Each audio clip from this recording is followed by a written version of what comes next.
আমার দেবর আমাকে অফার করছে, ভাবি তোমাকে 1 কোটি টাকা কাবিন যদি দিতে হয়, 1 কোটি টাকা কাবিন দিয়ে আমি তোমাকে বিয়ে করব। এখন তুমি বলো আমার কথায় কি রাজি আছো কি না? তখন আমি বলছি, তুমি আমাকে 1 কোটি টাকা কাবিন দিয়ে বিয়ে করবা? তুমি তো সবসময় আমার জন্য পাগল, আমি তো জানি। তাহলে তুমি যেহেতু 1 কোটি টাকা দিয়ে আমাকে বিয়ে করতে চাও কাবিন দিয়ে, ঠিক আছে, আমি তোমার কথায় রাজি। তাহলে আমার যে একটা ছেলে আছে, আমার ছেলেকে কি তুমি মাইনে নিবা?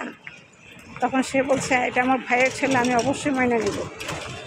তখন আমি বলছি যে তাহলে তোমার ভাইয়াকে আমি কী বলবো? তুমি নিজে বলো, আমার ভাইয়াকে, তোমার ভাইয়াকে আমি কি বলবো?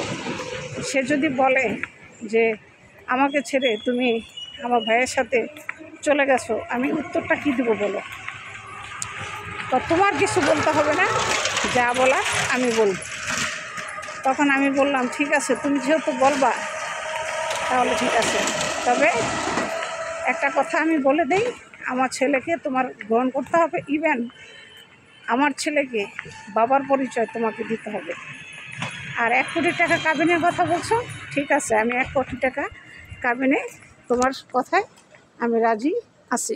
তখন আমি তাকে এটা বলছি, তোমার 1 কোটি টাকা কাবিনে আমি রাজি আছি। তখন আমি তাকে বলছি, বলার পর সে বলছে তাহলে চলো আমরা বিয়ে করি। এখন সে আমাকে বিয়ে করবে 1 কোটি টাকা কাবিনে। তা আমি বাধ্যতামূলক 1 কোটি টাকা কাবিনে তার সাথে বিয়ে করতে রাজি হই।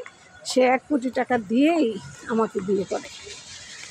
আসলে মূলত সত্যি কথা হচ্ছে, আমার দেবর আসলে সূচনা থেকে সে আমাকে খুব পছন্দ করে, প্রচণ্ড ভালোবাসে। এটা আগে পরে সে প্রকাশ করছে, আমাকে করে নাই তা না, কিন্তু এখন দেখে আমি রাজি হচ্ছি না কোনো অবস্থায়, তখন সে 1 কোটি টাকা কাবিনের উসিলা ধরছে। এই অবস্থা, এই জন্য আমি রাজি হয়েছি। তা এখন কিছু করার নেই, এখন দেবরকে বিয়ে করতে হবে 1 কোটি টাকা কাবিনে, কিছু করার নেই। কারণ সে যেহেতু এত পাগলের মতো ভালোবাসে, না হলে সে আমাকে মেরে ফেলবে, সোজা কথা আমাকে মেরে ফেলবে। তো যেহেতু সে 1 কোটি টাকা কাবিনে আমাকে বিয়ে করতে চায়, তাহলে আমার রাজি হতে সমস্যা কী? সে তো আমার লাইফ পুরো সেটেল করে দেবে। তো এই অবস্থা আর কি, সব কিছু মিলে চিন্তা করে দেখলাম আসলেই ঠিক আছে চিন্তা করাটা। আজ এই পর্যন্তই, ভালো থাকবেন, আল্লাহ হাফেজ।